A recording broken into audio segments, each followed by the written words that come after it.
La guía de un ingrato para vivir satisfecho. 5 prácticas para estar satisfecho con uno mismo. Escrito por Dion Garrett. Reconozco que soy la persona menos indicada para escribir sobre este tema. Si bien estoy capacitado para dar consejos sobre algunos temas, cómo estar satisfecho no es uno de ellos. Cada vez que comento con amigos que estoy escribiendo sobre este tema, se ríen a carcajadas. Y no los culpo por ello. Por dentro yo también me estoy riendo. Porque la autoconciencia sí es uno de mis puntos fuertes. Por lo que hace tiempo que sé que soy un desagradecido. Me explico. Estoy casado con una mujer hermosa, con la cual tenemos 3 hijos sanos, inteligentes, preciosos y de buen corazón. Vivimos en una comunidad que a menudo se promociona como uno de los mejores lugares para vivir en los Estados Unidos, por más que no confío mucho en esa clase de listas. Vivimos en una casa con espacios más que suficientes para nuestra familia de 5. Mis hijos pueden salir a jugar tranquilos en la calle, que está cerrada al tráfico, andar en bicicleta cuanto se les antoje y correr libremente de arriba para abajo, sin que nos tengamos que preocupar por su seguridad. Tenemos 2 autos, un lujo que ni siquiera muchas familias ricas tenían hace 3 décadas. Podemos salir de vacaciones, algo que nunca de niño jamás soñé que un día sería capaz de hacer. Nuestros hijos tienen la oportunidad de participar en más actividades de las que son físicamente posibles. Tenemos suficientes ingresos como para de vez en cuando ir a comer afuera, algo que en mi infancia era un lujo casi inconcebible y que aún lo es hoy para la mayoría de las personas en el mundo. En definitiva, tenemos todo lo que a uno se le puede ocurrir para calificar nuestra vida como maravillosa. Entonces, cuando me pongo a pensar en todo esto, me avergüenzo por tener tantas bendiciones y no estar satisfecho, ni siquiera un poco. Quizás puedas identificarte. Si no puedes, tal vez estés leyendo el folleto equivocado o no estás siendo honesto contigo mismo. En las últimas décadas, la afluencia colectiva en el mundo desarrollado ha aumentado, pero no ha pasado lo mismo con nuestro nivel de satisfacción. Algunos incluso dirían que los dos, afluencia y satisfacción, han tenido una relación inversa. No soy sociólogo, aunque en ocasiones personifico uno en el púlpito. Pero esto es lo que sé. A pesar de las riquezas que tengamos, tenemos un serio problema de satisfacción. Quizás tu caso sea diferente. Quizás tu hijo no tiene buena salud. O quizás no puedes tener hijos. Tal vez estés solo en la vida o no te sientas particularmente próspero. Quizás no tienes casa, ni coche, ni dinero que alcance hasta el fin de mes. Tal vez tus circunstancias son infinitamente diferentes a las mías, pero aún así quieres encontrar mayor satisfacción en tu vida. Si es así, tal vez puedas identificarte con las palabras de un hombre llamado Pablo, que vivió hace 2000 años. Esto es lo que él dijo: he aprendido a contentarme cualquiera que sea mi situación. Sé vivir en pobreza y sé vivir en prosperidad. En todo y por todo he aprendido el secreto, tanto de estar saciado como de tener hambre, de tener abundancia como de sufrir necesidad. Esto lo podemos encontrar en Filipenses, capítulo 4, versículos del 11 al 12. Esas palabras de la Biblia me han perseguido desde la primera vez que las leí. He aprendido a contentarme cualquiera que sea mi situación. ¿De veras? ¿Es posible? Porque hasta ahora solo he conocido la prosperidad. no la pobreza, y siempre he tenido abundancia, nunca he pasado hambre, y aún así no puedo estar satisfecho. Entonces, Pablo, ¿me puedes ayudar? ¿Cuál es tu secreto? De eso se trata este folleto, de encontrar el secreto para estar satisfechos en cualquier situación. Como he dicho, no soy un gurú en este tema. Todavía no he asimilado el secreto de Pablo, pero como estoy cansado de ser un ingrato, he buscado, investigado y orado sobre este tema con mucha intensidad y quisiera compartir contigo lo que he descubierto hasta ahora. Las 5 prácticas. Aunque todavía estoy lejos de ser una persona satisfecha, he descubierto 5 prácticas que me han acercado más a ese objetivo. Lo que a veces me iluminó para dar el siguiente paso fue una investigación científica. Otras veces fue la sabiduría de Dios encontrada en las Escrituras. Las 5 prácticas que siguen combinan ambas. Todo lo que puedo decirte es que estoy convencido de que estas prácticas pueden acercar a cualquier persona a la satisfacción, incluso a un ingrato como yo. Práctica número 1. Enfocarse en la ambición correcta. Lo primero que tenemos que hacer es comprender qué es y qué no es estar satisfecho. Estar satisfecho no es ser apático, no es carecer de impulso para lograr algo o triunfar en la vida. Durante años cometí el error de confundirlos como si fueran lo mismo, lo cual es parte de la razón por la cual la satisfacción fue tan elusiva para mí. Afortunadamente, he descubierto que no lo son. Si no me crees, fíjate en Pablo, el personaje de la Biblia al que hice referencia anteriormente, quien dijo que descubrió el secreto de estar contento. Si estudias su vida, verás que fue tan resuelto y determinado que es posible ser.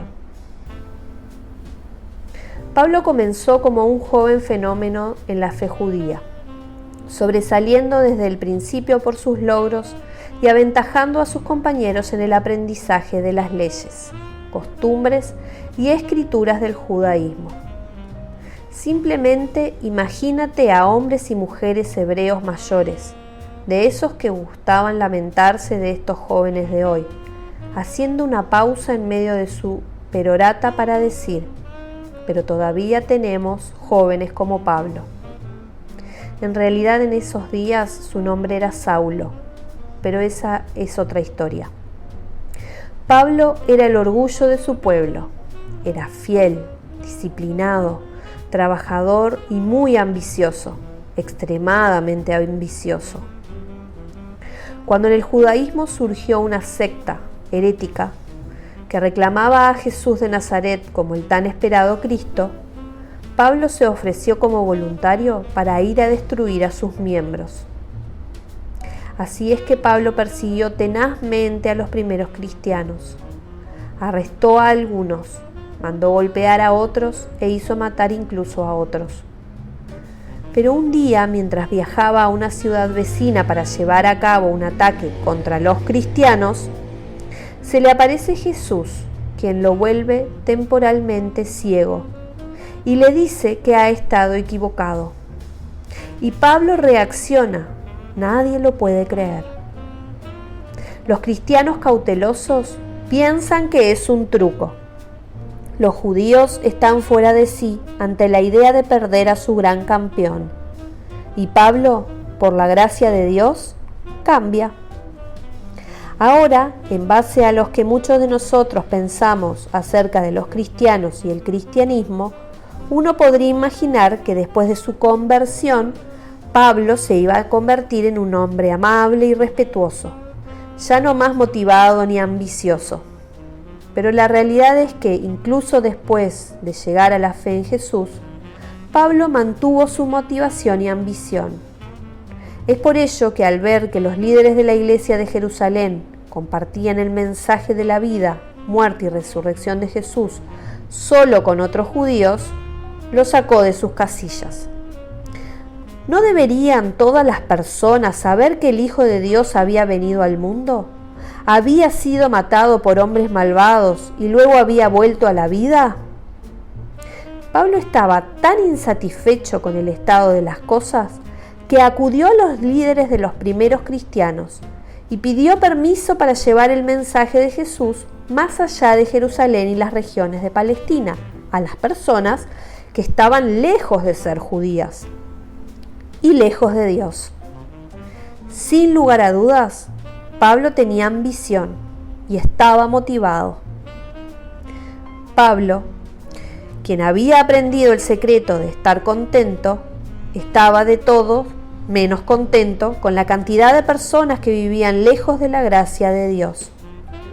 Tanto le afectaba que decidió compartir a Jesús con cuanta persona pudo, incluso después de haber sido golpeado y puesto en la cárcel. Pablo predicó a Jesucristo crucificado y resucitado, a pesar de que eso lo llevó a la muerte. ¿Qué podemos aprender de la vida de Pablo? Que a pesar de no estar satisfecho con la vida, es posible estar contentos en cualquier situación. Pero, ¿cómo es posible? Vale aclarar aquí que Jesús tampoco estaba satisfecho con el mundo. Cuando vio la situación que por causa de nuestro pecado habíamos creado, no estuvo para nada contento. La razón por la cual Jesús vino al mundo y estuvo dispuesto a dar su vida fue porque quería mucho algo mucho mejor para nosotros. Para mí esa diferencia sutil entre ambición, insatisfacción y satisfacción fue un gran cambio de modelo de conducta. Espero que lo sea también para ti. Si no estás segura de lo que quiero decir, permíteme que te guíe a las Escrituras. En la misma carta donde Pablo dijo que había aprendido el secreto para estar contento, también nos da este consejo. No hagan nada por egoísmo o vanagloria, sino que con actitud humilde cada uno de ustedes considere al otro como más importante que a sí mismo. Esto está en Filipenses capítulo 2, versículo 3. No hay nada malo con tener ambición. La ambición es lo que cambia al mundo. Tanto Jesús como Pablo fueron ambiciosos. Lo malo es la ambición egoísta.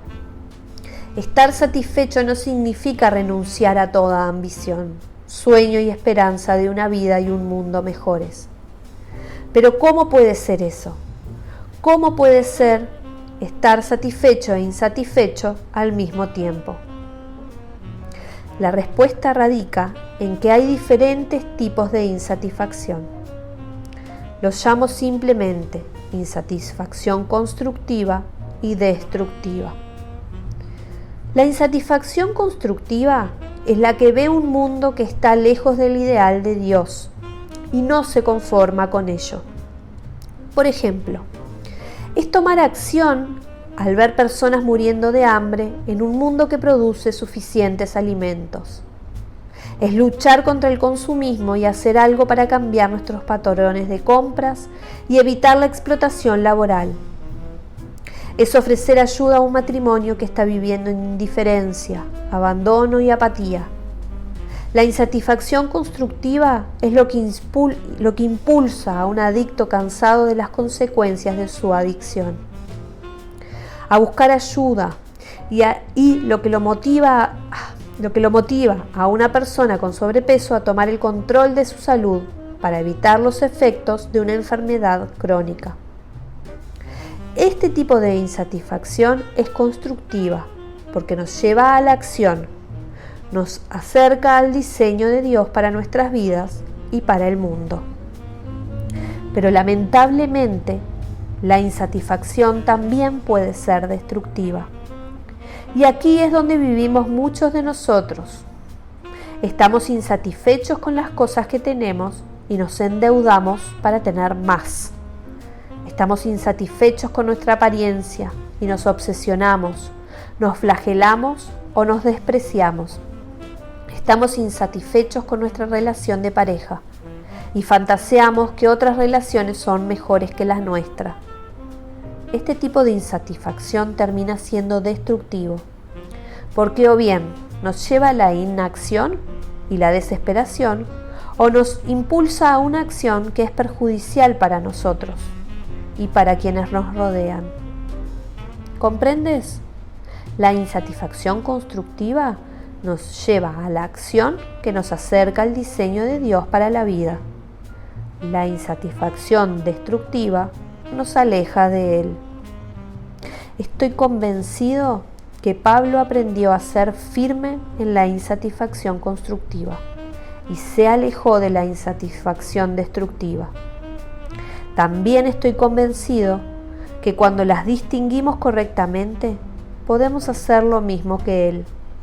Entonces, no mates tu ambición. La apatía no es el plan de Dios para tu vida.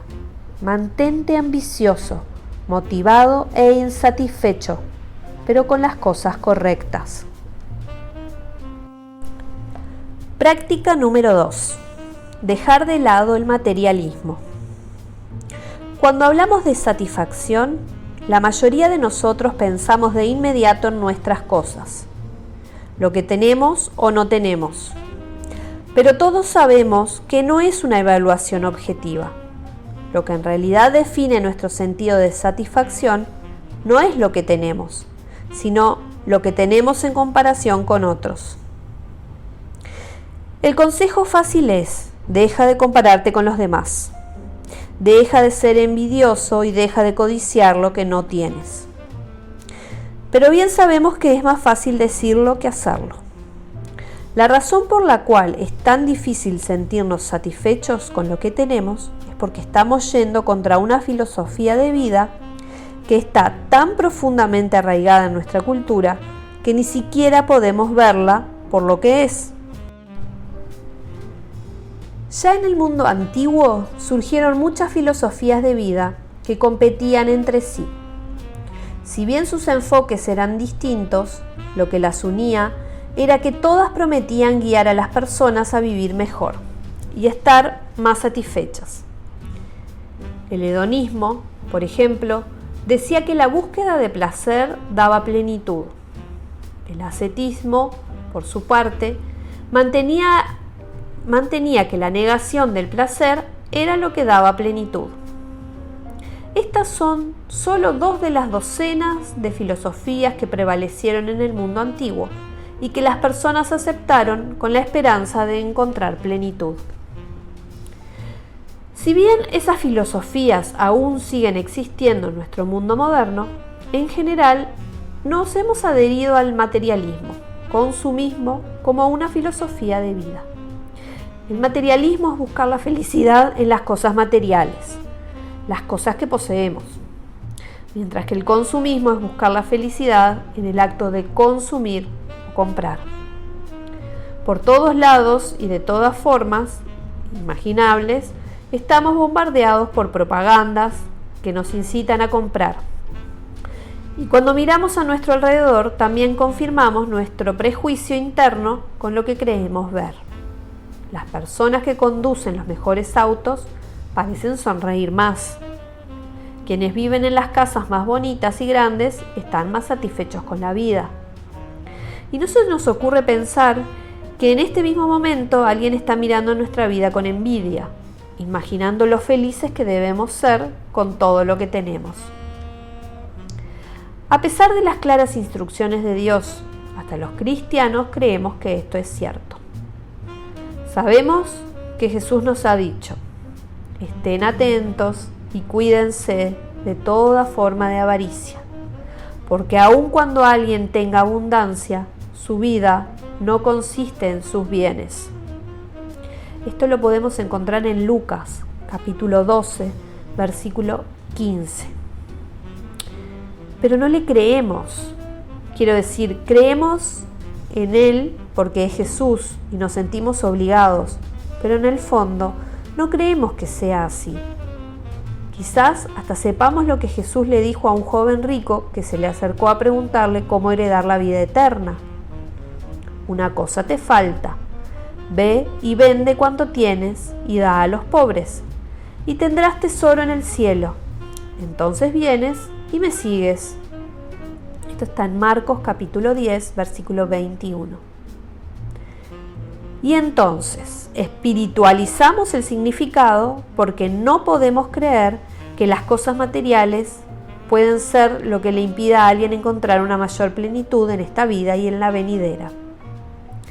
No hay duda que parte del sentimiento de descontento crónico y persistente que experimentamos día tras día se debe a que seguimos buscando la felicidad en las cosas materiales, y allí nunca la encontraremos. No solo la Biblia da testimonio de esto. Diferentes estudios están poniendo al descubierto la verdad de estas ancestrales palabras de Dios. Un ejemplo es la paradoja de Easterlin, un concepto empleado en la economía de la felicidad, que cuestiona la teoría tradicional económica que afirma que cuanto mayor sea el nivel de ingresos de un individuo, mayor será su nivel de felicidad. La esencia de esta investigación es que los economistas han notado que a medida que las naciones se desarrollan y las personas se hacen más ricas, tienden a ser más felices, pero solo hasta cierto punto.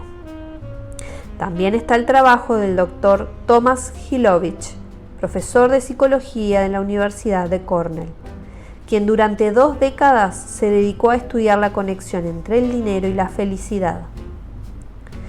No repasaré todo el trabajo académico realizado en este tema aquí, pero la conclusión es la siguiente. ¿Estás listo? En contra de lo que creemos, las cosas materiales no nos hacen felices. ¡Imposible! Bueno, lo hacen hasta cierto punto. Cuando no tienes un techo sobre tu cabeza o no sabes de dónde vendrá tu próxima comida, es difícil ser feliz. Pero una vez que tenemos cubiertas nuestras necesidades básicas, el tener más cosas no aumenta nuestra felicidad. Estoy convencido de que esta es la razón por la cual en los últimos 40 años, a pesar de que los ingresos han aumentado, las casas se han hecho cada vez más grandes y los autos más lujosos, no estamos más contentos. De hecho, creo que esto explica por qué muchos estamos frustrados y desilusionados. Es que cuando pasas la vida intentando llegar a la cima de una montaña muy alta, solo para descubrir que la vista desde la cima no es tan estupenda como imaginas, seguramente vas a desanimarte. Ese es el ciclo de locura en el que vivimos en relación con las cosas materiales. Como creemos que nos harán felices, adquirimos más, pero seguimos sin ser felices. Entonces nos deprimimos o pensamos que tenemos que adquirir más, entrando así en una caída rápida y sin control producida por la deuda y desilusión. Mientras tanto, Dios lo ha dicho y la investigación lo respalda. Lo que aumenta nuestra felicidad no es tener más cosas, sino vivir más experiencias. ¿Experiencias? Sí. El Dr. Hilovich explica por qué esto es cierto. Cuando compramos cosas, nos adaptamos rápidamente a ellas. Se convierten en parte de nuestra existencia. Pero no se suman fundamentalmente a nuestra existencia, sino que se convierten en algo habitual y esperado. Las experiencias, por su parte, se convierten en parte de nosotros y tienen un efecto duradero, mientras que el valor de las cosas disminuye. Hilovich ha demostrado que el valor de una experiencia aumenta con el tiempo, incluyendo las experiencias negativas. El tiempo previo a una experiencia está lleno de entusiasta anticipación. Muchos disfrutamos tanto planear las vacaciones como las vacaciones mismas. Por el contrario, cuando anticipamos una compra o esperamos la entrega de algo que hemos comprado, a menudo la ansiedad no nos permite disfrutar esa anticipación. Hilovich también descubrió que es mucho menos probable que nos comparemos con los ricachones del barrio cuando medimos nuestra satisfacción con experiencias y no con cosas. Y aquí es donde realmente tocó a un ingrato como yo. Es fácil cuantificar las cosas. Un anillo de diamantes grande es mejor que uno pequeño. Un auto de $50.000 es mejor que uno de $15.000. Y una casa con 5 dormitorios es mejor que una que tiene 2. Pero las experiencias siempre son únicas y personales. Cuando regresamos de un viaje de camping en familia, es menos probable que nos sintamos amenazados cuando escuchamos a un vecino hablar sobre sus vacaciones lujosas en un resort, porque sabemos que nuestras experiencias son personales e intrínsecamente valiosas para nosotros.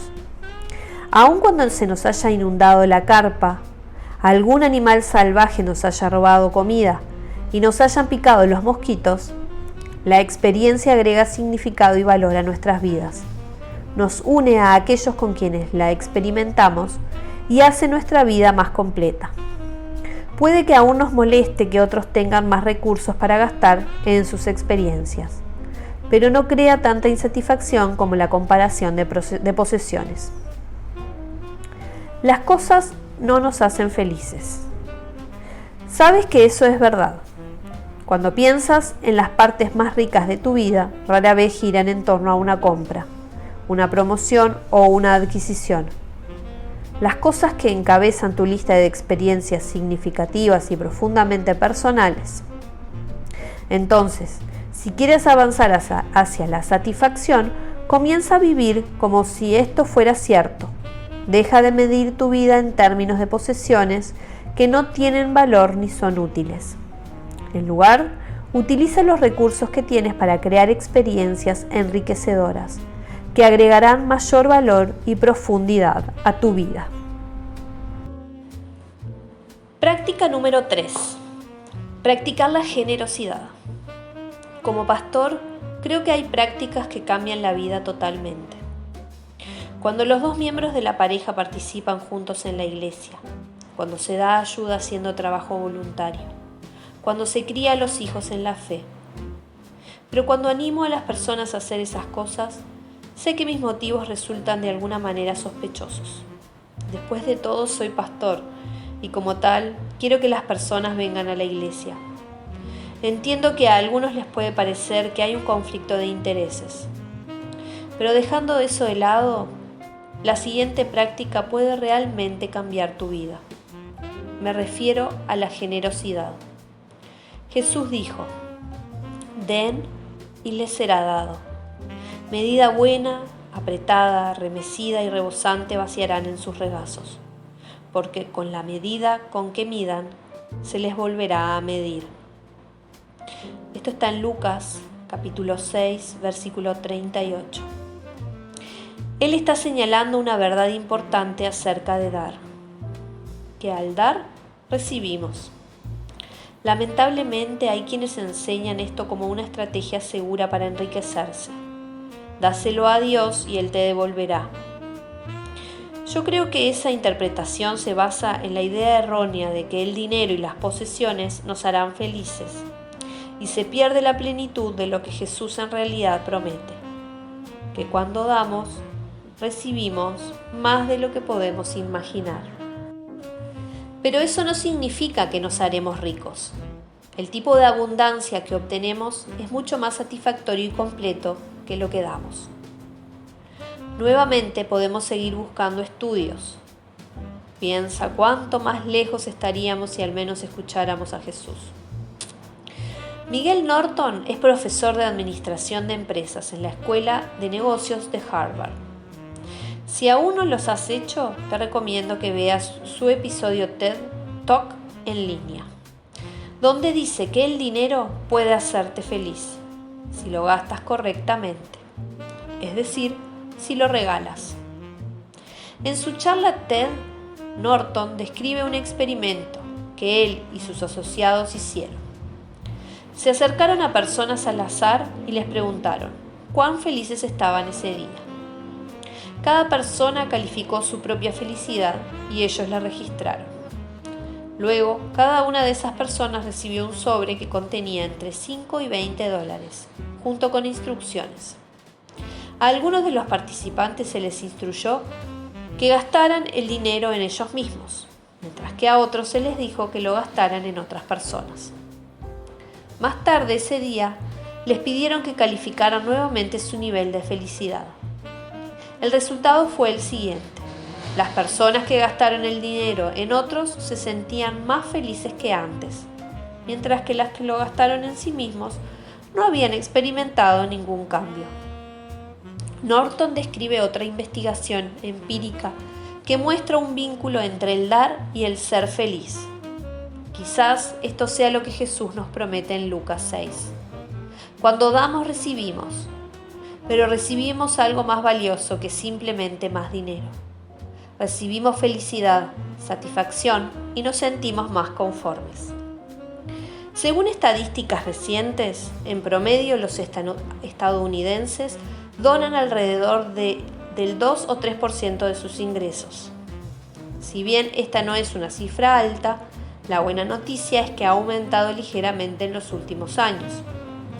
Quizás estemos empezando a descubrir que cuando regalamos parte de nuestro dinero, recibimos algo más valioso que lo que obtenemos al mantenerlo. Obtenemos felicidad. No hay dudas de que entre la generosidad y la satisfacción que hay en una relación, causa y efecto. ¿Puedes pensar en una forma mejor de combatir tu deseo por más que intencionalmente vivir con menos? Todos los padres saben que si quitan el 90% de los juguetes de la sala de juegos a los niños, el 10% restante recibirá más atención que la suma de todos ellos combinados. Tal vez los minimalistas tengan razón. Menos es más. Nuestra tendencia es creer que no podemos permitirnos ser generosos, porque estamos demasiado ocupados acumulando más cosas. Pero la realidad es que, al ser generosos con nuestros recursos financieros, podemos ser mucho más felices, incluso si eso significa tener un auto viejo y una casa más pequeña. Cuando damos, hay una especie de abundancia desbordante que Jesús vierte en nuestro regazo, que jamás podríamos conseguir por nosotros mismos. Guía número 4. Descubrir el valor de la gratitud. Seamos honestos, las cosas son valiosas. Si bien las experiencias son más importantes para nuestra felicidad, todavía necesitamos tener cosas.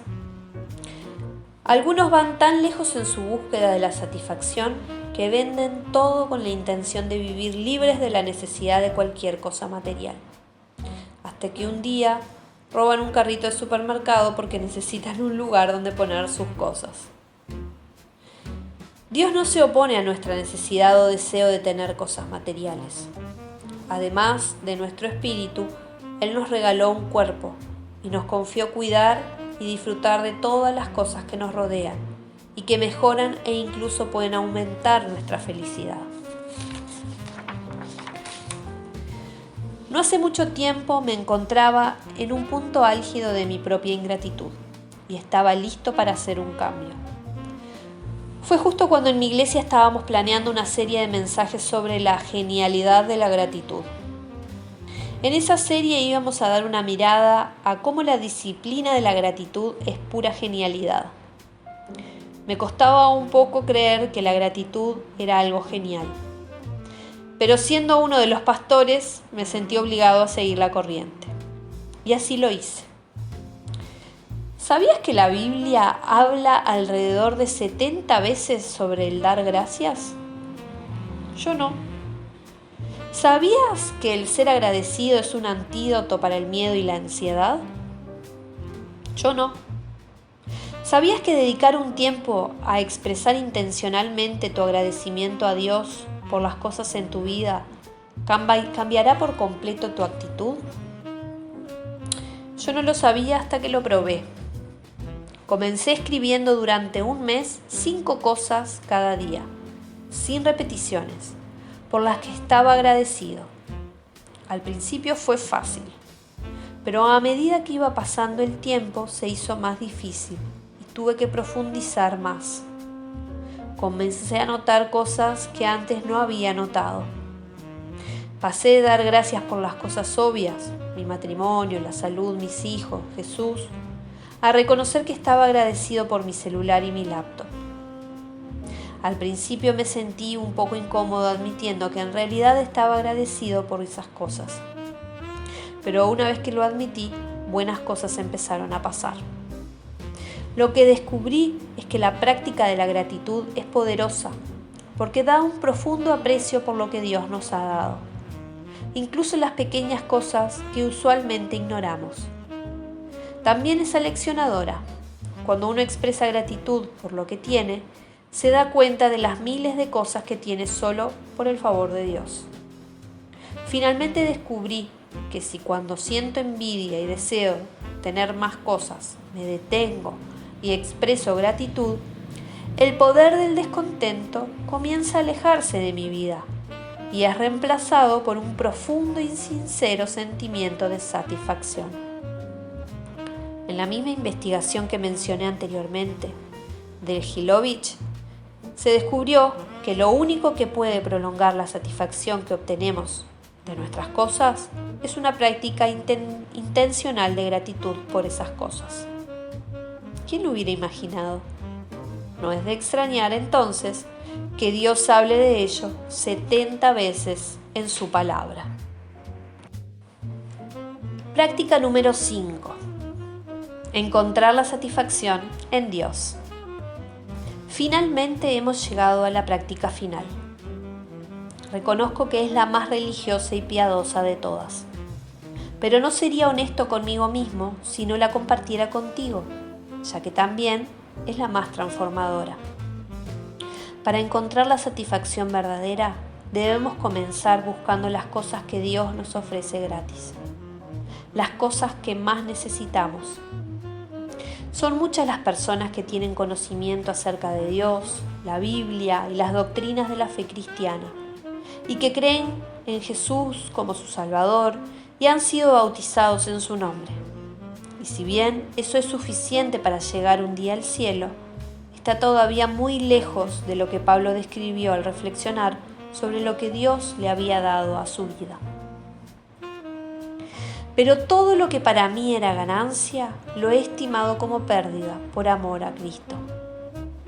Y aún más, yo estimo como pérdida todas las cosas en vista del incomparable valor de conocer a Cristo, mi Señor. Por Él lo he perdido todo, y lo considero como basura a fin de ganar a Cristo y ser hallado en Él, no teniendo mi propia justicia derivada de la ley, sino la que es por la fe en Cristo, el Mesías, la justicia que procede de Dios sobre la base de la fe, y conocerlo a Él, el poder de su resurrección y la participación en sus padecimientos, llegando a ser como Él en su muerte, a fin de llegar a la resurrección de entre los muertos. Esto está en Filipenses, capítulo 3, versículos del 7 al 11. Aquí hay mucho, pero lo que me gustaría señalar es esto. Pablo dijo que lo que encontró en Cristo fue tan completo, rico y valioso que todo lo demás que alguna vez había tenido valor para él, ahora le parecía basura. Antes de esto habló de su pedigrí, títulos, logros, todas las cosas que él valoraba mucho en un momento, pero que ahora habían perdido su brillo. Tal vez la forma de quitar valor a las cosas que nos consumen es dejar que Jesús nos muestre el increíble valor de conocerlo. En el caso de Pablo, cuanto más se arraigaba en Jesús, menos le importaban estas otras cosas. Las cosas que más necesitamos en la vida, como el pertenecer, el ser amados, el sentirnos seguros, el tener un propósito y el sabernos perdonados, todas ellas las recibimos de Dios a medida que vamos profundizando nuestra relación con Jesús. Todas esas cosas son un regalo gratis de Dios y están disponibles para todos.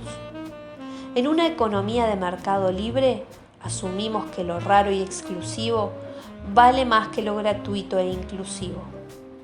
Como resultado, pasamos por alto lo que Jesús nos ofrece, aun cuando sean las cosas más satisfactorias del mundo. Esa fue la esencia del gran secreto de Pablo. Creo que las otras 4 prácticas te ayudarán enormemente, pero al igual que Pablo, no encontrarás verdadera satisfacción fuera de Jesús. Leamos nuevamente lo que dijo. He aprendido a contentarme cualquiera sea mi situación. Sé vivir en pobreza y sé vivir en prosperidad. En todo y por todo he aprendido el secreto, tanto de estar saciado como de tener hambre, de tener abundancia como de sufrir necesidad. Todo lo puedo en Cristo que me fortalece. Filipenses capítulo 4, versículos del 11 al 13. Este es el factor más importante de la satisfacción. Las primeras 4 prácticas pueden hacerte avanzar hacia ella, pero de aquí es de donde proviene el verdadero poder para estar satisfecho. Y aquí surge un pensamiento inquietante, pero a la vez liberador. ¿Qué pasa si nuestra falta de satisfacción se debe a que tratamos de comprar, lograr y avanzar hacia algo que Dios nos ofrece gratis? Comienza tu camino. Así que ahí las tienes, 5 prácticas para que puedas comenzar a encontrar satisfacción en tu vida. Lo bueno de esta guía es que con cualquiera de estas prácticas puedes comenzar a ver resultados. Comienza con la que te resulte más accesible y una vez que la hayas incorporado a tu vida, sigue con otra. No te preocupes por el orden en que las he presentado, ni tampoco intentes llevarlas a cabo a la perfección. Solo haz algo. La simple búsqueda de la satisfacción ya vale la pena. Dios quiere que conozcas la plenitud de vida. Jesús vino para quitar tus pecados y hacerte completo. Ese es su deseo para ti. Pero hagas lo que hagas en el viaje que tienes por delante, no olvides que para Pablo el secreto era Jesús. Si no estás tomando las cosas que Dios te ofrece gratuitamente a través de su Hijo, la satisfacción te va a eludir, siempre. Si no estás seguro de lo que significa arraigarse en lo que Dios ofrece, habla con un amigo cristiano o busca un pastor que pueda ayudarte. Es algo demasiado importante para tu bienestar como para que dejes que siga siendo un misterio. Seguramente hay otras prácticas que aún no he descubierto que también contribuyen a la satisfacción. Si conoces alguna, síguela. Yo, al igual que tú, estoy haciendo un camino y no tengo todas las respuestas. Pero hay una cosa de la cual estoy seguro, porque yo también la he descubierto. Todo lo que para mí era ganancia, lo he estimado como pérdida por amor de Cristo. Y aún más, yo estimo como pérdida todas las cosas en vista del incomparable valor de conocer a Cristo Jesús, mi Señor. Por Él lo he perdido todo y lo considero como basura a fin de ganar a Cristo y ser hallado en Él, no teniendo mi propia justicia derivada de la ley, sino la que es por la fe en Cristo, la justicia que procede de Dios sobre la base de la fe y conocerlo a Él, el poder de su resurrección y la participación de sus padecimientos, llegando a ser como Él en su muerte, a fin de llegar a la resurrección de entre los muertos. Filipenses capítulo 3, versículos del 7 al 11. Y este es un mensaje de Cristo para todas las naciones, Uruguay.